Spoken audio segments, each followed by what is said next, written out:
Hi అండి, hello. So welcome back to my channel Yasmina. And ఈరోజు మన రెసిపీ వచ్చేసి పూరీ కర్రీ అనమాట. సో ఇది ఈజీగా ఎలా రెడీ చేసుకోవాలో నేను మీకు చూపించాలనుకుంటున్నాను.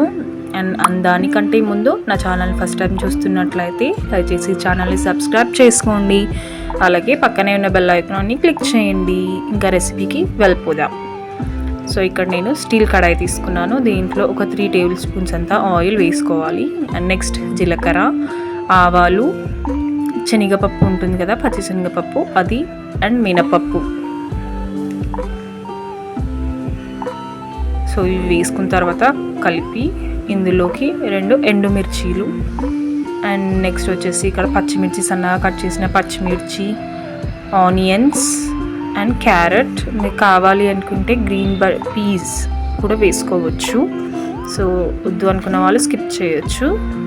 సో ఇలా వేసుకొని ఇవన్నీ బాగా కలుపుకోవాలి.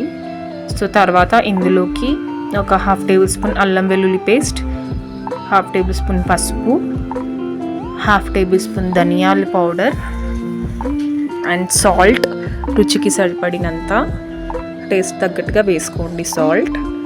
అండ్ ఈ 3 కలుపుకోవాలి.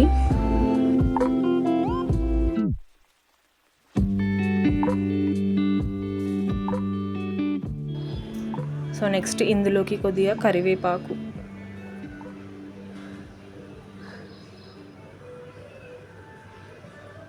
మళ్ళీ ఇది ఒకసారి బాగా కలుపుకోవాలి.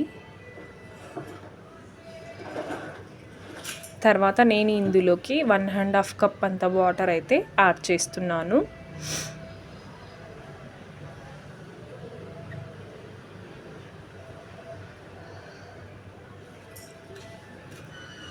సో ఈ వాటర్ అంతా యాడ్ చేసిన తర్వాత ఒకసారి కలుపుకోవాలి.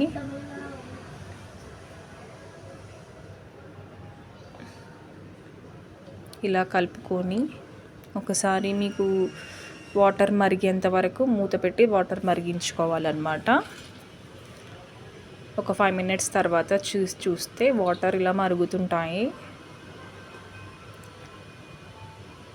అండ్ మీకు సాల్ట్ కానీ సరిపోకపోతే మీరు ఇక్కడ ఒకసారి వాటర్ని టేస్ట్ చేసి చూసుకోవచ్చు. సాల్ట్ వేయాలనుకుంటే వేసుకోవచ్చు. సో నెక్స్ట్ నేను ఒక 2 టేబుల్ స్పూన్ అంతా బేసన్ ఫ్లోర్, శనగపిండి అంటారు కదా, అది. సో దాంట్లోకి కొద్దిగా వాటర్ యాడ్ చేసుకొని ఉండలేకుండా కలుపుకోవాలన్నమాట. మనకి సాఫ్ట్గా అసలు బబుల్స్ ఉండొద్దు. సో చూస్తున్నారు కదా, ఇలా కలుపుకున్న తర్వాత ఇక్కడ మన స్టవ్ కొంచెం చిన్నగా చేసి దాంట్లోకి ఇది ట్రాన్స్ఫర్ చేసుకోవాలి. సో మొత్తం ఇలా దాంట్లోకి ట్రాన్స్ఫర్ చేసుకున్న తర్వాత ఒకసారి కలుపుకోవాలి. మనకి కన్సిస్టెన్సీ అడ్జస్ట్ చేసుకోవాలి ఇక్కడే మనం. అండ్ ఇందులోకి మనం బాయిల్ చేసి పెట్టుకున్న పొటాటోస్ అన్నమాట. నేను ఇక్కడ చిన్న సైజ్డ్ పొటాటోస్ ఒక 3 తీసుకొని కట్ చేసి బాయిల్ చేసుకున్నాను. ఇలా స్మాష్ చేసి దాంట్లోకి వేసుకోవాలి. ఎక్కువ అయితే స్మాష్ చేసుకోవచ్చు, జస్ట్ లైట్గా ఇలా స్మాష్ చేసి అందులోకి వేసుకొని మొత్తం ఒకసారి కలుపుకొని కన్సిస్టెన్సీని చూసుకోవాలి.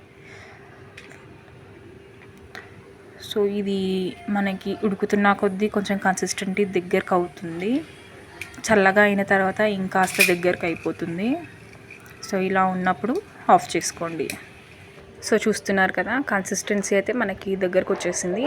సో దీన్ని ఇప్పుడు పూరితో సర్వ్ చేసుకుంటే చాలా టేస్టీగా ఉంటుంది. సో ఈ వీడియో కనుక నచ్చితే కంపల్సరీ లైక్ చేయండి, షేర్ చేయండి, సపోర్ట్ చేయండి. So thank you.